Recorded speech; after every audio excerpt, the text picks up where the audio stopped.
এই তো জীবন, যাক না যেদিকে যেতে চায় প্রাণ, পেয়ারা চালাও ফোয়ারা, জিন্সেরই শ্যাম্পেন রাম। আরে আরে আরে টেপা, এখানে কি করছিস? গান গাইছিস কেন?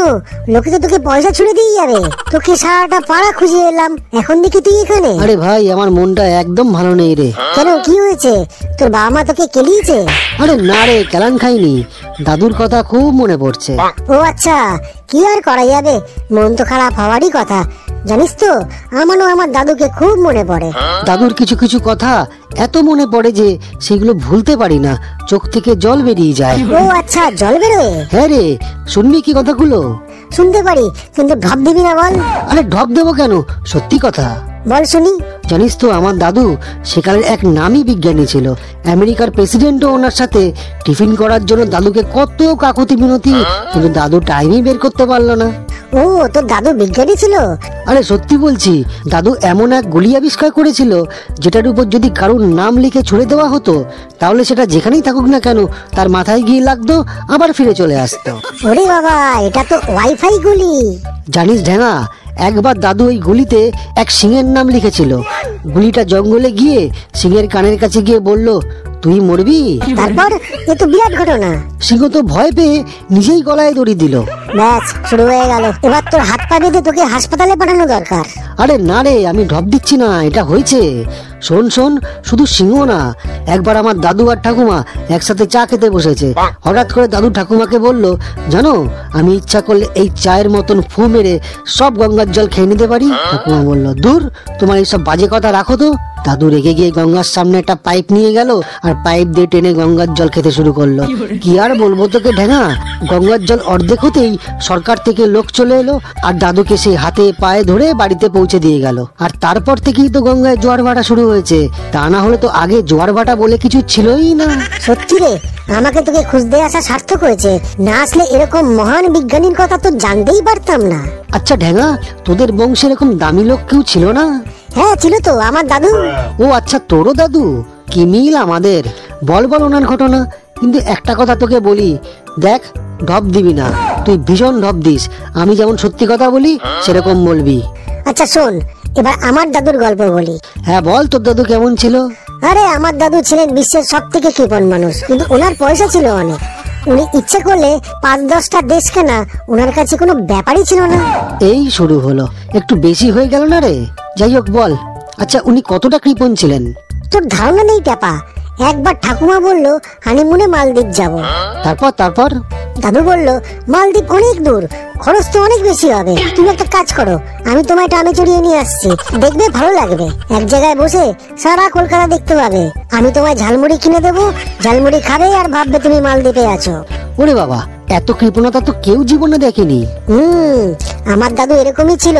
ওনার এরকম অনেক ঘটনা আছে, কিন্তু কি বলবো বল, ওনার এত পয়সা কি বলবে। উনি তো একবার চিন্তাও করেছিলেন যে 7টা সমুদ্রের মধ্যে একটা সমুদ্র কিনে নেবেন, কিন্তু হলো না। এদিকে আমার দাদুর এত পয়সা ছিল, কি আর বলবো তোকে। একবার তো উনি হিমালয় পাহাড়টা কিনে নেবেন ঠিক করেছিলেন, কিন্তু হলো না।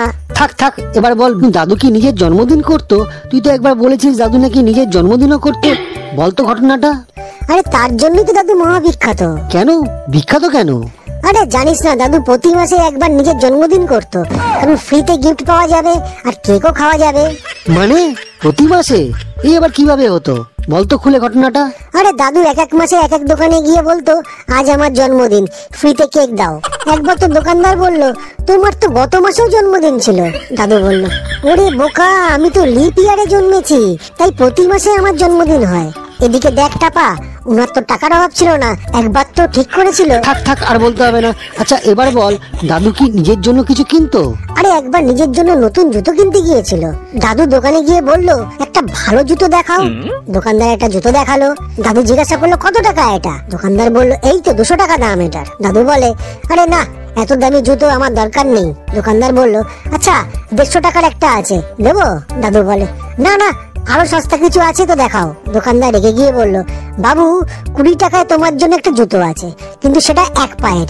সে কি রে? তারপর? আরে দাদু বলে, ওরে বাবা, তাহলে আমাকে 20 টাকায় এক পায়ে জুতোই দাও, আমি এক পায়ে জুতো পরবো আর এক পাটা খালি পায়ে চলবো। এমনিতে দাদু খুব পয়সাওয়ালা ছিল জানিস, একবার তো উনি ঠিক করেছিলেন যে। থাক থাক আসুন মোনা, শোন না ঢেঙা, গুতোর খবর কি রে? চল তো দেখি মালটা কোথায়। হ্যাঁ চল চল দেখি গুতো কোথায় আছে।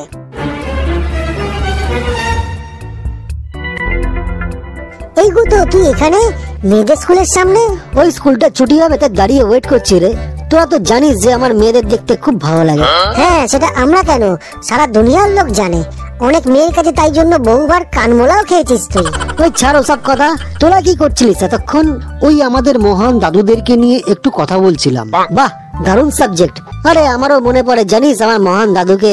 তাই বল তাহলে ওনার কিছু কথা। হাতে আমার এখন অনেক সময় আছে, মেয়েদের ছুটি হতে এখনো দেরি আছে। আয় এবার আমি তোদের আমার দাদুর গল্প বলি। হ্যাঁ হ্যাঁ বল, কিন্তু ঢপ দিবি না। ওই মেয়েদেরকে ঢপ দিতে দিতে এখন সবাইকে ঢপ দিস তুই। আমরা কিন্তু ঢপ একদম পছন্দ করি না, আমরা নিজেরাও দেই না। এই তোর দাদু কি কৃপণ ছিল? আরে না না, আমার দাদু ছিল বীর পুরুষ। মানে বীর পুরুষ দাদুর লাক্ষণ নাতি? বল বল বল। আরে জানিস একবার দাদু সালা বাজারে গিয়ে একটা লোকের সঙ্গে ঝগড়া করলো। তারপর আরে লোকটার হাতে বন্দুক ছিল। দাদু লোকটাকে ওখানেই দাঁড়িয়ে থাকতে বললো আর নিজে বাড়িতে চলে এলো। মানে লোকটা বন্দুক নিয়ে দাঁড়িয়ে আর তোর দাদু বাড়িতে চলে এলো? এটা কি ধরনের সাহস? আরে বোকা, দাদু বাড়িতে ফোন করতে এসেছিল। ফোন কাকে? ওরে তোদের তো বলতেই ভুলে গেছি রে, ওই সময় আমার দাদুকে ভয় পেত না এমন মানুষ পৃথিবীতে ছিলই না। এই এবার শুরু, বল বল কেন ভয় পেত? উনি কি কামড়ে দিতেন? আরে না রে, উনি প্রচন্ড শক্তিমান ছিলেন। একসময় উনি নাকি একটা গোটা ছাগল জ্যান্তই খেয়ে নিতেন, বুঝলি? এবার বল দাদু বাড়িতে কেন চলে এলো? আর ওই বন্ধু করা লোকটার কি হলো? ওই লোকটা কি আমরণ ওখানেই দাঁড়িয়ে থাকলো? আরে দাদু বাড়িতে গেছিল চাঁদে ফোন করার জন্য। দাঁড়া, দাদু চাঁদে কেন ফোন করতে গেছিল? আরে দাদুর এক ছোটবেলার বন্ধু তখন চাঁদে গেছিল, তাই দাদু ওই বন্ধুটার সাথে আলোচনা করতে গেছিল যে বাজারে এই লোকটাকে কি করা যায়, দয়া করে ছেড়ে দেবে নাকি কাছাকাছি দেশ রাশিয়ার কাছ থেকে কামান বন্দুক এনে লোকটাকে সাহায্য করবে। কেন আমাদের ইন্ডিয়ার কামান ছিল না? আরে থাকবে না কেন, দাদু ইন্ডিয়ার প্রেসিডেন্টকে বিরক্ত করতে চায়নি। আসলে রাশিয়ার প্রেসিডেন্ট ছিল আমার দাদুর ছোটবেলার গুলি খেলার বন্ধু। ওই প্রেসিডেন্ট যখন পালিয়ে গিয়ে বিয়ে করেছিল তখন আমার দাদু ওদের শেল্টার দিয়েছিল। সেই কৃতজ্ঞতা প্রেসিডেন্ট ভুলতে পারেনি, তাই দাদুর কোনো উপকার করবার জন্য ওই রাশিয়ার প্রেসিডেন্ট দাদুকে সকাল বিকাল ফোন করতো, জানিস? আর ওই বাজারে লোকটার কি হলো শুনেছিলাম পরে ওই লোকটা ভয় পেয়ে দাদুর পা ধরে ক্ষমা চেয়ে গেছিল। এছাড়া সবাই বললো ছেড়ে দিতে, তাই দাদু ছেড়ে দিল। তাহলে তো দাদু তো ইন্টারন্যাশনাল ছিল। হ্যাঁ বলছি কি আর, তোরা জানিস ওই চাঁদে যারা প্রথম গেছিল আমার দাদুর পারমিশন নিয়ে গেছিল, না হলে যেতেই পারতো না। এরকম অনেক ঘটনা দাদুর আছে। যেমন একবার লর্ড ক্লাইভ দাদুকে দেখে উল্টো দিকে পালিয়েছিল। সে কি রে, লর্ড ক্লাইভ তো দাদুকে দেখে উল্টো দিকে পালিয়েছিল? হ্যাঁ রে, সে এক অদ্ভুত ঘটনা। একবার ভোরবেলা লর্ড ক্লাইভ লুঙ্গি পরে বাজারে ব্যাগ হাতে নিয়ে বাজার করতে বেরিয়েছিল। হয়তো ওনার সকালে পেট পরিষ্কার হয়নি, তাই ওনার রাস্তায় হাগা পেয়ে যায়। তারপর কি সাংঘাতিক ঘটনা! এবার হাগা চাপতে না পেরে উনি রাস্তার পাশে একটা পরিষ্কার জায়গায় হাগতে বসে পড়লেন। ব্যাস, এটাই ক্লাইভের জীবনে মহাকাল হলো। কাল? কেন কি হলো? আরে ঠিক তখনই আমার দাদু বাইরের দরজা খুলে বেরোতেই দেখে লর্ড ক্লাইভ লুঙ্গি খুলে হাগতে বসেছে।